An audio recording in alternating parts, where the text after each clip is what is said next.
Assalamualaikum warahmatullahi wabarakatuh. Bertemu lagi dengan saya Fenty Mesaro SPD, CGP Angkatan 10 dari UPTD SMP 14 Kota Tangerang Selatan. Saya tidak sendiri kali ini, bersama saya adalah Bapak Kepala UPTD SMP 14 Kota Tangerang Selatan, Bapak Saiful SPD MPD. Assalamualaikum Bapak. Waalaikumsalam, sehat Ibu. Alhamdulillah sehat Bapak. Baik, kali ini saya akan meminta kesempatannya Bapak untuk wawancara, untuk menanyakan informasi tentang praktik pengambilan keputusan sebagai kepala sekolah yang selama ini Bapak jalankan, terutama apabila ada kasus-kasus yang berkaitan dengan nilai kebajikan yang saling bersinggungan atau kasus-kasus dilema etika yang selama ini terjadi di sekolah Bapak. Baik Bu Fenty, silakan. Baik, terima kasih Bapak. Gini Pak, yang pertama adalah bagaimana Bapak bisa mengidentifikasi kasus-kasus yang merupakan dilema etika atau bujukan moral yang terjadi di sekolah Bapak. Baik Bu Fenty, yang pertama saya ucapkan selamat Ibu telah masuk pada fase ini. Terima kasih. Sebagai calon pemimpin pembelajaran ke depan, tentunya Ibu hari ini sedang mempelajari ya Bu ya, bagaimana cara menghadapi dilema etik, bagaimana cara keluar dari bujukan moral ya. Baik Bu Fenty, terkait bagaimana cara saya mengidentifikasi dilema etik ya. Yang pertama itu dulu ya, dilema etik itu kan kita diarahkan pada satu pilihan ya dalam membuat sebuah keputusan. Pilihan misalnya kita kan di sekolah kan cenderung yang dialami oleh kepala sekolah atau guru itu dalam hal pengambilan keputusan kenaikan kelas ya, betul ya.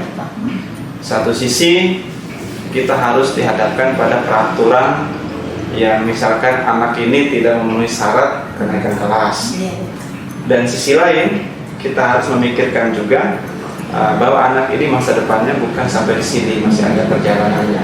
Jadi di situ saya terjadi satu peran batinnya, dilema etiknya antara menjalankan peraturan dengan satu keadilan, rasa kasih sayang, rasa kasihan dan keadilan.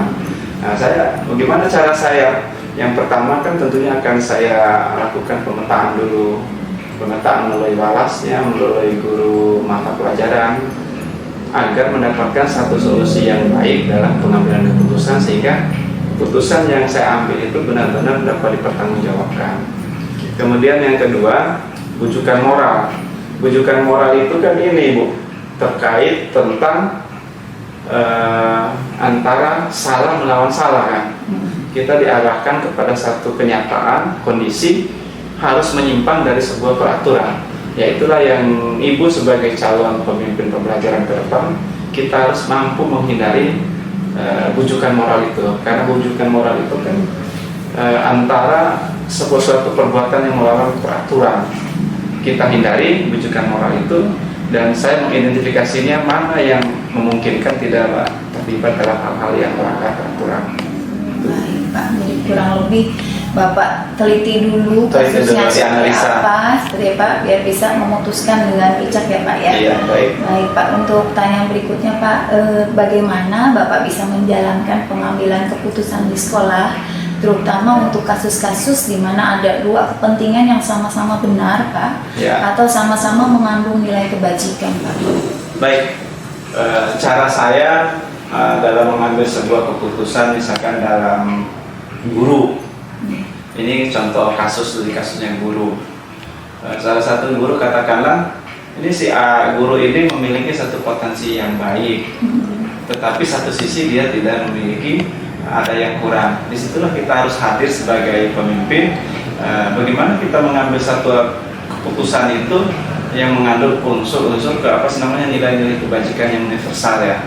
Yang salah satunya itu kan kita harus bertanggung jawab terhadap apa yang telah kita putuskan. Satu, jangan sampai keputusan yang kita ambil itu mencederai keadilan yang dimiliki oleh seorang guru.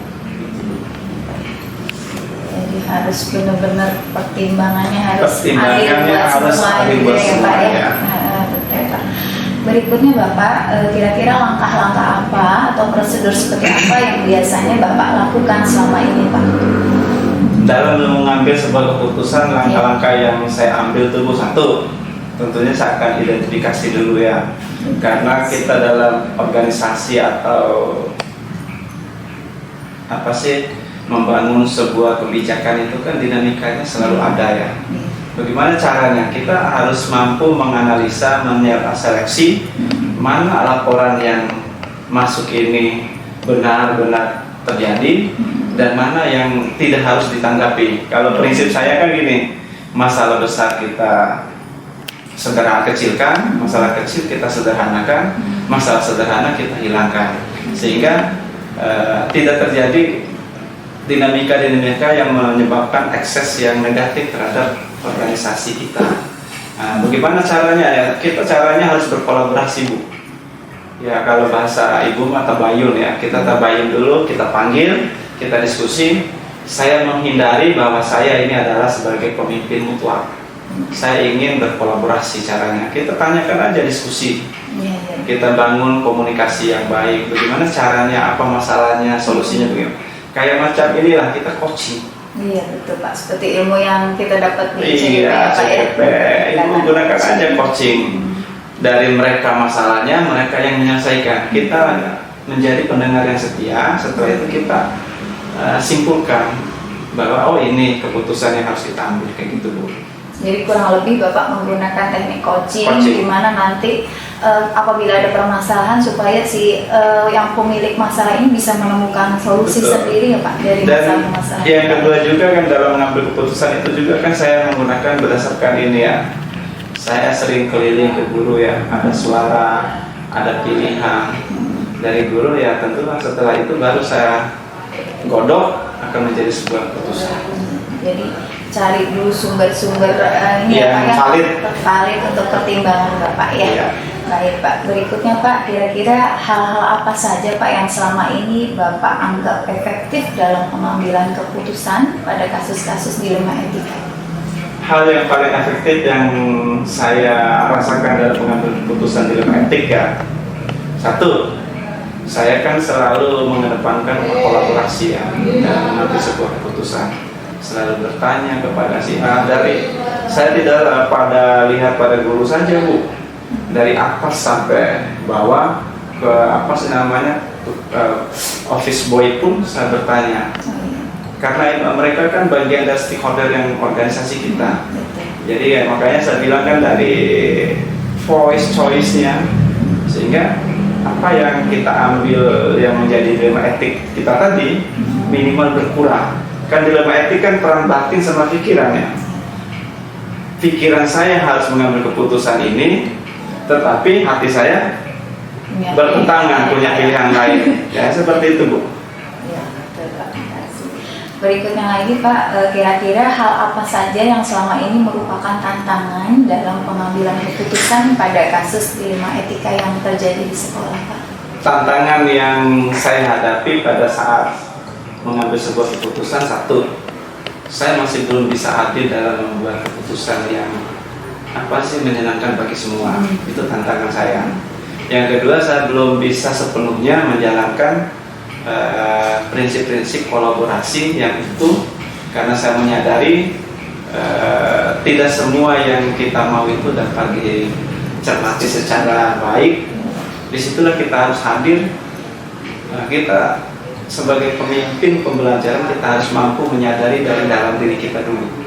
Introspeksi diri itu tantangan saya dari dalam diri saya. Setelah itu baru saya mencari identifikasi tantangan dari luar, apa sih maunya dulu. Sehingga dalam menghadapi dilema etik ini, benar-benar keputusan yang kita atau saya ambil itu memenuhi rasa keadilan. Gitu Bu. Jadi sebisa mungkin Bapak mengambil keputusan yang bisa ada rasa keadilan untuk semua ya Pak, meskipun memang ini agak sulit diterapkan ya Pak. Betul Pak. Baik Pak, apakah selama ini Pak Bapak memiliki sebuah tata kelola atau jadwal tertentu dalam sebuah penyelesaian kasus dilema etika? Apakah Bapak langsung menyelesaikan di tempat atau memiliki sebuah jadwal untuk menyelesaikannya? Bentuk atau prosedur seperti apa Pak yang Bapak jalankan? Baik, saya dalam mengambil keputusan itu tidak terburu-buru. Yang pertama saya analisa dulu, yang kedua saya identifikasi dulu masalah mana yang perlu kita selesaikan secara pribadi, saya kan lebih banyak melakukan tindakan pencegahan. Jangan sampai terjadi ekses yang membuat organisasi kita jadi goyah. Tapi saya menghindari itu. Langkah yang saya lakukan pertama, yang tadi awal ya, saya selalu coaching Bu. Yang ketika saya keliling-keliling ruang guru, duduk di A, B, itu dalam rangka coaching. Apa sih yang, informasi apa yang saya peroleh sehingga saya mengambil sebuah keputusan itu yang tadi berkeadilan ya. Meskipun adil itu kan tidak mungkin kita sepenuhnya. Kemudian yang kedua, saya tentunya menggunakan jadwal Bu. Jadi ada jadwal ada. itu ya Pak ya. Kalau mengambil keputusan langsung, kita menemukan masalah langsung, itu kan nggak boleh apa tuh kata Ali bin Abi Thalib, saya pernah baca itu ya. Jangan kau mengambil keputusan di saat engkau marah. Oh iya. Ketika kita ngambil keputusan marah, pasti rasa keadilan tidak akan adil. Saya selalu ketika ada masalah, wajarlah pada level pimpinan itu kan dinamikanya tinggi. Karena kita harus hadir di antara kepala yang berbeda, dan kita harus hadir di tengah-tengahnya. Jadi saya selalu ada jadwal, sistemnya coaching. Karena coaching itu efektif Bu. Karena kita kan bagaimana cara mentransformasi pemahaman guru ya, yang tadinya dari jalan zona nyaman, kita ajak berkolaborasi kan butuh waktu. Penyesuaian. Nah, itulah dilema etiknya. Gimana caranya? Satu sisi saya ingin sekolah ini harus berjalan mengalir apa adanya. Sisi lain kita harus ada tantangan pada diri saya tadi, dan tantangan eksternalnya adalah dari guru atau siswa yang masih pengen zona nyaman. Dia stagnan pada satu titik itu. Nah, itu etiknya, dilema etiknya. Memang agak susah ya Pak ya, memang perlu proses. Susah, butuh proses. Karena kan apa ya, saya kata Jainuddin Encet ya, saya kutip ya Bu ya. Membangun sebuah jembatan dengan besi baja lebih mudah ketimbang membangun karakter manusianya. Kenapa? Kalau jembatan besi dipanasin kan akan memuai ya, akan lurus. Tapi kalau manusia kan butuh proses pelan sampai kepada titik yang kita inginkan. Gitu Bu. Baik Pak. Berikutnya Pak, kira-kira Pak, adakah seseorang atau faktor-faktor apa saja yang selama ini mempermudah atau membantu Bapak dalam pengambilan keputusan dalam kasus-kasus dilema etika? Ada, tentunya banyak. Yang pertama tim saya, pertama kan tim kecil, seperti Bu Fenty kan sebagai tim saya, tim manajemen. Ya tentunya saya dianalisa, bisa ada laporan, saya tulis, saya catat, saya selalu mencatatnya. Kenapa harus dicatat? Agar saya bisa mengidentifikasi. Tim saya kan salah satunya adalah Bu Fenty dan tim manajemen lainnya. Habis itu yang di awal tadi kan tentang kenaikan kelas tuh alas, guru lain. Tetapi yang lebih inti kan saya membangun tim kecil dulu untuk berbicara, menemukan mana masalah yang perlu kita angkat pada sebuah rapat atau dalam pengambilan keputusan. Gitu Bu. Jadi dibantu sama tim kecil ya Pak? Iya, kita bangun tim kecil sehingga teamworknya kuat. Iya, betul sekali Pak. Berikutnya Bapak, dari semua hal yang telah disampaikan, kira-kira pembelajaran apa Pak yang dapat Bapak petik dari pengalaman Bapak dalam mengambil keputusan masalah dilema etika? Pembelajaran yang kita peroleh dari pengambilan keputusan yang dilema etik adalah yang pertama, kita ada refleksi diri bahwa kita pemimpin itu bukan untuk dilayani, tetapi kita mampu memberikan pelayanan prima terhadap semua warga masyarakat sekolah. Satu. Yang kedua, kita lebih mawas diri Bu, bahwa sebagai pemimpin itu bukan menjadi seorang yang superior. Kita adalah orang yang lemah tanpa ada dukungan dari semua pihak yang ada. Nah, makanya melalui yang saya bilang tadi coaching, dengan coaching lah kita dapat menemukan apa sih masalah, menyelesaikan masalah, sehingga apa yang menjadi dilema etik saya tidak terbebani pada diri saya sendiri, tetapi kita ini kan saling berbagi kepada timnya, gitu Bu. Baik Bapak, terima kasih banyak atas pengalaman yang saya terima hari ini Pak. Mudah-mudahan apa yang Bapak saya sampaikan bisa jadi pembelajaran buat saya ke depannya. Terima Terima kasih atas waktunya. Sama-sama Bu Fenty. Salam sehat, sukses selalu. Amin. Sukses selalu Bapak. Amin. Terima Sehat kasih. selalu ya. Baik, demikianlah wawancara saya dengan Kepala UPTD SMPN 14 Kota Tangerang Selatan. Kurang lebihnya saya mohon maaf. Terima kasih. Wassalamualaikum warahmatullahi wabarakatuh. Penggerak, tergerak, bergerak, menggerakkan. Terima kasih. Assalamualaikum warahmatullahi wabarakatuh. Bertemu lagi dengan saya, Fenty Maisaro SPD, CDP Angkatan 10 dari Kota Tangerang Selatan. Bersama saya adalah Bapak Kepala UPTD SD PKT 01, Bapak Dr. Andes Atang Suherman. Assalamualaikum Bapak. Waalaikumsalam. Apa kabar Bapak? Bapak, mohon maaf sebelumnya masih kedatangan saya di sini adalah untuk belajar Pak dari Bapak tentang pengambilan keputusan di sekolah mengenai kasus-kasus yang menjadi dilema atau kebijakan moral Bapak di sekolah. Mohon waktunya ya Bapak ya. Baik Pak, untuk yang pertama Bapak, pertanyaannya adalah bagaimana Bapak bisa mengidentifikasi kasus-kasus yang merupakan dilema etika atau rujukan moral Pak di sekolah? Ya, untuk melihat identifikasi bahwa berkait kasus-kasus itu kan dilihat dari laporan juga sih, kami lihat dari laporan misalnya yang melaporkan, kadang ada yang dari guru untuk kasus di kelas misalnya kan, atau juga ada juga yang di luar kelas gitu. Jadi kan untuk identifikasi apakah laporan itu bentuknya berkaitan dengan tadi ada dilema etika gitu kan, itu saya akan lihat dulu nih berupa apa yang kasusnya tersebut gitu kan, saya tanyakan pada yang menyampaikan ke saya ada apa gitu kan. Misalnya saja kalau dia ada berkaitan guru kan bisa laporan tuh, kalau berkaitan kelas kan sudah ada tuh serba salah dia melaporkan gitu. Dia tadi saya dari sini dulu lihat dulu tuh, jadi terlihat ciri-ciri apa yang termasuk dilema. Iya, jadi berdasarkan laporan, setelah itu Bapak mengidentifikasi ya Pak ya, Iya, gitu. apakah termasuk dilema etika atau rujukan moral. Baik Bapak. Untuk yang berikutnya Bapak, selama ini bagaimana Bapak menjalankan pengambilan keputusan di sekolah, khususnya tentang kasus-kasus di mana ada dua kepentingan Pak yang sama-sama benar atau sama-sama mengandung nilai kebajikan Pak? Tentunya saya kalau mengaku hal itu, tentunya pertama adalah ada komunikasi ya, dengan adanya komunikasi yang tepat antara berbagai pihak tuh yang berkaitan yang ada kasus tersebut.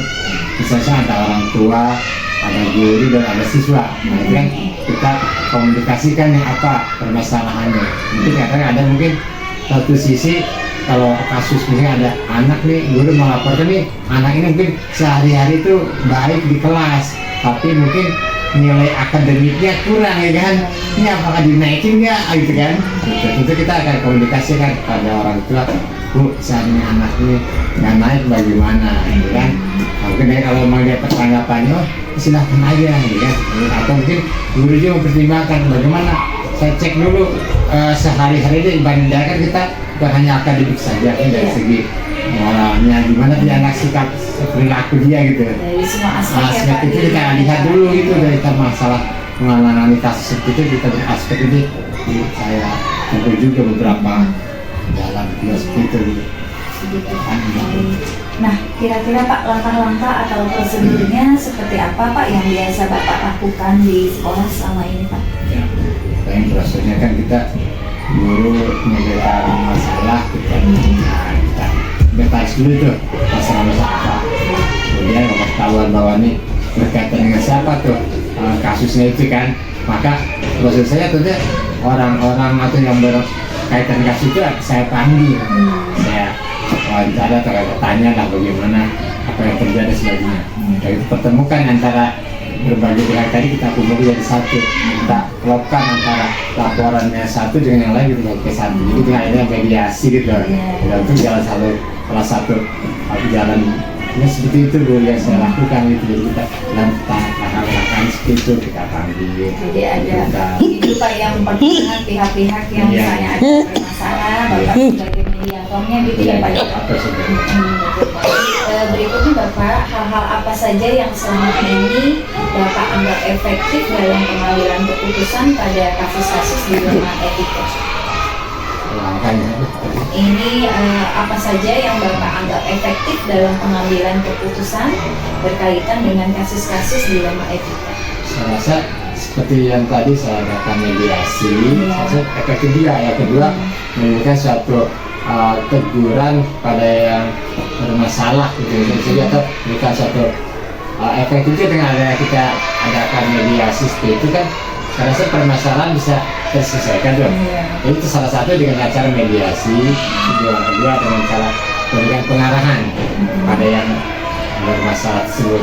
Saya anggap efektif juga dia saya lakukan di situ itu. Jadi semua ini ada mediasi untuk mengkomunikasikan pihak-pihak yang bermasalah ya Pak. Iya. Selanjutnya akan diambil keputusan ya Pak Bisa, yang iya. dari komunikasi tersebut ya. Baik Bapak. Berikutnya lagi Bapak, kira-kira apa tantangan yang selama ini Bapak temui dalam pengambilan keputusan Pak terkait dengan kasus-kasus dilema etika? Tantangannya Pak. Ya, itu tantangan yang kita hadapi kan pertama memang berkaitan dengan psikologis anak, guru, atau orang tua. Karena dilema hal itu sih adalah kalau kita ambil keputusan satu pihak, kita guru gimana kan dia sudah selama ini kasus seperti anak yang tadi kekurangan tadi mau ambil tindakan kan harus bergerakan juga dengan yang hal lain kan gitu. Maka tentunya hal ini yang saya jadikan tantangan dia, kita coba harus memberanikan diri, harus selalu percaya memang ada pihak yang satu puas, yang satu tidak puas. Itu tantangan itu memang tali saja lah, salah satu untuk kebaikan bersama. Kemudian dengan ada suatu hal demikian, insya Allah apa yang permasalahan yang adanya akan berjalan lancar. Saya rasa itu yang saya Jadi tantangannya mungkin yang ditemuin ini ya Pak, untuk mengambil keputusan yang kira-kira adil buat semua ya Pak ya, kurang lebih ya Pak ya. Iya, betul, Pak. Berikutnya lagi Bapak, apakah Bapak punya waktu atau jadwal tertentu Pak dalam menyelesaikan sebuah kasus dilema etika? Apakah Bapak langsung menyelesaikan di tempat saat itu juga, atau Bapak memiliki jadwal tertentu Pak untuk menyelesaikannya, bentuk atau prosedurnya seperti apa Bapak? Sebenarnya apabila ada suatu masalah memang dilihat tuh tingkatan kasusnya dulu tuh, apa dia langsung bisa saat ini diselesaikan apa tidak, dia kasusnya berat apa tidak gitu. Jadi kalau misalnya agak berat kita ambil bertahap-tahapan gitu, tahap pertama bagaimana, kedua dan seterusnya. Kalau yang sekiranya hanya sepele saja ada perbedaan pendapat, kita langsung saja tidak apa-apa. Jadi memang saya nggak langsung bisa jadwal saja, tapi lihat suasana dulu kasus yang terjadi gitu. Jadi melihat suatu kasus terjadi atau bisa langsung melaksanakan atau tidak. Jadi setidaknya kalau menjadwal satu itu lihat suasana kasus yang terjadi saat ini. Jadi tergantung kasusnya ya Pak ya. Kasusnya Kalau aja kasusnya ringan bisa diselesaikan Kasusnya. saat itu langsung diselesaikan. Ya seperti itu. Berikutnya lagi Pak, apakah Bapak punya seseorang atau faktor apa yang selama ini mempermudah atau membantu Bapak dalam pengambilan keputusan dalam kasus-kasus dilema etika? Tentunya kita lihat orang-orang yang organisasi di sekolah ini kan kita lihat ada juga sih orang-orang yang dianggap senior tuh. iya. Itu kita pasti minta pendapat dia juga kan. Kan enak kan ada informasi dari dia sebelumnya dari beberapa orang yang kira-kira berkaitan orang tersebut yang berkena kasih tuh. Ini ada informasi-informasi yang lain baru saya ambil keputusan gitu. Jadi ada kan di sini ada yang guru yang senior, ada guru junior, saya guru yang lama atau yang udah lama, ada yang belum lama di sini. Kurang lebih jadi Bapak mempertimbangkan gitu ya Pak, ada masukan-masukan dari guru Masukan dari senior guru, ya Pak ya, gitu, yang lebih paham gitu ya Pak ya. Baik, Pak, ini pertanyaan terakhir nih Pak. Iya, silakan. Dari semua hal yang telah Bapak sampaikan tadi, pembelajaran apa yang bisa Bapak petik dari pengalaman Bapak dalam mengambil keputusan selama ini dalam kasus dilema etika? Tentunya dapat diambil pelajaran ya, memang kasus-kasus yang terjadi itu memang kita harus mengakui juga memang ada apa tuh perbedaan-perbedaan tertentu ya kan, memang manusia memang pasti ada perbedaan gitu.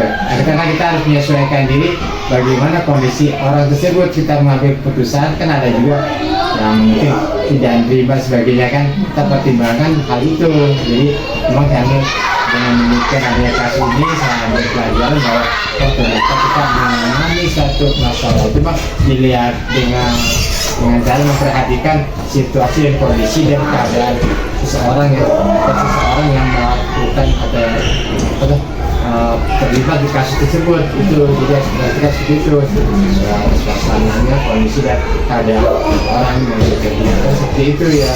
Saya ambil pelajaran itu semua harus kita memahami bahwa memang pasti ada kasus-kasus itu pasti terjadi kan di kejadian di sekolah atau di fakultas yang terjadi.